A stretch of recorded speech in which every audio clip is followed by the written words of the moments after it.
Le vœu 85 et 86, je donne d'abord la parole à Monsieur Cotarac.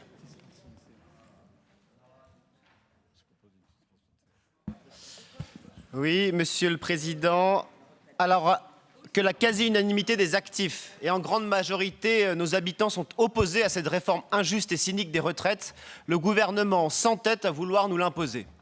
Sur la forme, l'engagement d'un tel chantier par le gouvernement est irresponsable quand 8 Français sur 10 craignent une explosion sociale. Un niveau de tension jamais atteint dans notre pays depuis 24 ans, en 1998. Il faut donc lancer un appel à ce gouvernement à travers notre vœu.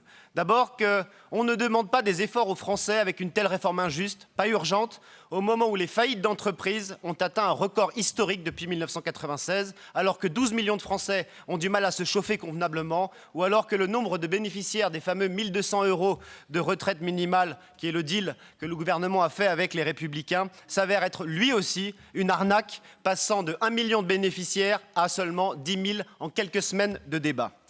Par ce vœu, nous vous demandons le retrait de ce texte ou sa soumission à référendum.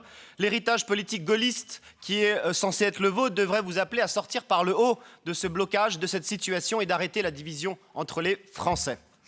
Monsieur le Président, j'ai appris que vous souhaitiez être président de la République en expliquant dans la presse qu'en 2027, ce sera vous ou Marine Le Pen. Il est donc temps que vous nous donniez votre avis sur ce sujet aussi important que la réforme des retraites. Finalement, on ne l'aura pas puisque Monsieur le Président a préféré quitter l'hémicycle. Il ne se met même plus en retrait, il préfère quitter notre Assemblée pour ne pas avoir à répondre au Rassemblement national, à l'image d'un petit taureau qui ne souhaite pas rentrer dans l'arène.